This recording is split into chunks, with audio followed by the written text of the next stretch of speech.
Hi everyone, I'm Dr. Neetu, consultant physician Valluvanad hospital Ottapalam.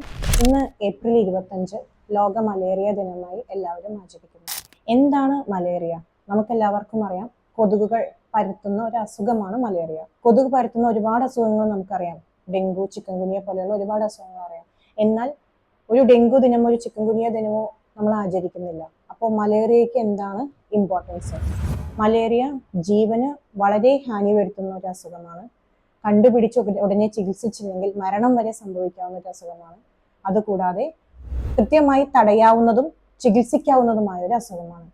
അതുകൊണ്ടാണ് മലേറിയയെ കുറിച്ച് എല്ലാവരും സംസാരിക്കുന്നതും ട്രീറ്റ്മെന്റ് എടുക്കാൻ വേണ്ടി ഒരു ദിനം തന്നെ നമ്മൾ ആചരിക്കുന്നതും. ഫീമെയിൽ അനോഫിലസ് വിഭാഗത്തിൽപ്പെടുന്ന കൊതുകുകടി മൂലമാണ് നമുക്ക് മലേറിയ പടരുന്നത്. കൊതുകുകടി കിട്ടിക്കഴിഞ്ഞാൽ ഒരു 10 to 15 ദിവസത്തിൻ്റെ ഉള്ളിൽ നമുക്ക് സിംറ്റംസ് കണ്ടു തുടങ്ങും. യൂഷ്വലി വിറയലോടുകൂടിയ പനി, ക്ഷീണം തുടങ്ങിയ മൈൽഡ് സിംറ്റംസ് കൂടാതെ സിവിയർ ആയിട്ടുള്ള അപസ്മാരം, കടും നിറത്തിലുള്ള മൂത്രം, മഞ്ഞപ്പിത്തം അതുപോലെയുള്ള സിംറ്റംസ് ആയിട്ടും പേഷ്യൻസ് പ്രസന്റ് ചെയ്യാറുണ്ട്. നമുക്ക് എത്ര വേഗം ചികിത്സ ഉറപ്പിക്കാൻ പറ്റുമോ അത്രയേറെ പേഷ്യൻസിനെ ഒരു ജീവഹാനിയിൽ നിന്ന് മുക്തമാക്കാൻ വേണ്ടി പറ്റും. ഇവിടെ നമുക്ക് ഇമ്പോർട്ടൻ്റ് എന്താണെന്ന് വെച്ച് കഴിഞ്ഞാൽ ഈ അസുഖം എങ്ങനെ പ്രിവെന്റ് ചെയ്യാൻ പറ്റും? നമുക്കറിയാം, കൊതുകുകടി മൂലമാണ് ഇത് നമുക്ക് പടരുന്നത്. അതുകൊണ്ട് തന്നെ കൊതുകുകടി കുറയ്ക്കാൻ പറ്റുന്നതിലൂടെയും കൊതുകുകളെ നിയന്ത്രിക്കുന്നതിലൂടെയും നമുക്ക് ഈ അസുഖം മാക്സിമം കുറയ്ക്കാൻ പറ്റും. കൊതുകുകടി നിയന്ത്രിക്കാൻ വേണ്ടി നമുക്ക് ചെയ്യാൻ പറ്റുന്നത് എന്തൊക്കെയാണെന്ന് വെച്ച് കഴിഞ്ഞാൽ കോയിൽസ് യൂസ് ചെയ്യാം, നെറ്റുകൾ യൂസ് ചെയ്യാം, ഫുൾ കൈയുള്ള ഡ്രസ്സുകൾ ഇട്ടിരിക്കാം. കൊതുകുകളെ വീട്ടിൻ്റെ ഉള്ളിൽ പ്രിവെന്റ് ചെയ്യാൻ വേണ്ടിയിട്ട് സ്പ്രേകൾ അവൈലബിൾ ആണ്, അത് യൂസ് ചെയ്യാം. വിൻഡോ കർട്ടൻസ് യൂസ് ചെയ്യാം. ഇതൊക്കെ സെൽഫ് പ്രിവെൻഷൻ ആയിട്ട് നമുക്ക് കൊതുകിൽ നിന്ന് സെൽഫ് പ്രിവെൻഷൻ ആയിട്ട് നമുക്ക് ഉപയോഗിക്കാവുന്ന സാധനങ്ങളാണ്. ഇതുകൂടാതെ കൊതുകുകളെ നിയന്ത്രിക്കുന്ന ഒരുപാട് സംവിധാനങ്ങൾ നമുക്ക് ചുറ്റുമുണ്ട്. നമുക്ക് ചുറ്റുമുള്ള വെള്ളം കെട്ടിക്കിടക്കുന്ന പാത്രങ്ങളൊക്കെ ഒഴിവാക്കുക, മഴക്കാലത്ത് നമ്മൾ അതിനു വേണ്ടി മുന്നോട്ടിറങ്ങുക. നമ്മുടെ ചുറ്റുമുള്ള ഗവൺമെന്റ് അതിനു വേണ്ടിയിട്ടുള്ള ഒരുപാട് പ്രയോറിറ്റീസ് ലോക്കൽ അതോറിറ്റീസ് വഴി ചെയ്യുന്നുണ്ട്. അതുമായിട്ട് നമ്മൾ കോപ്പറേറ്റ് ചെയ്യുക. അങ്ങനെ കൊതുക് ശല്യം നമുക്ക് മാക്സിമം കുറയ്ക്കാൻ പറ്റും.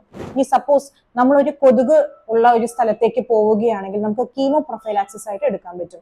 കൊതുകുള്ള സ്ഥലത്തേക്ക് നമ്മൾ എത്തുന്ന സമയത്ത് ഒരു 2 to 3 വീക്സ് മുന്നേ നമുക്ക് കീമോ പ്രൊഫൈലാക്സിസ് ആയിട്ടുള്ള ടാബ്ലറ്റ് എടുത്ത് ആ സ്ഥലത്തിൽ നിന്ന് മാറിയ ശേഷം ഒരു 4 വീക്സ് വരയ്ക്ക് ആ ടാബ്ലറ്റ് കണ്ടിന്യൂ ചെയ്ത് കഴിഞ്ഞാൽ നമുക്ക് അസുഖം വരാതെ പ്രിവെന്റ് ചെയ്യാൻ പറ്റും. ഇത് കൂടാതെ മലേറിയ ഒരുപാട് ഭയങ്കര പ്രിവലന്റ് ആയിട്ടുള്ള ആഫ്രിക്ക പോലെയുള്ള കൺട്രീസിൽ നിന്ന് വാക്സിൻസും അവൈലബിൾ ആണ്. അപ്പോൾ ഇത്തവണത്തെ 2025 മലേറിയ ദിനത്തിൽ തീം എന്ന് പറയുന്നത് നിന്നു പോയി കഴിഞ്ഞ ഒരുപാട് നാച്ചുറൽ കലാമിറ്റീസ് കൊണ്ടും സാമൂഹിക സംഘർഷങ്ങൾ കൊണ്ടും കുറെ വാർ കൊണ്ടും നിന്നു പോയിട്ടുള്ള മലേറിയ നിർമ്മാർജ്ജന പ്രവർത്തനങ്ങൾ പുനർജീവിപ്പിക്കുക എന്നതാണ്.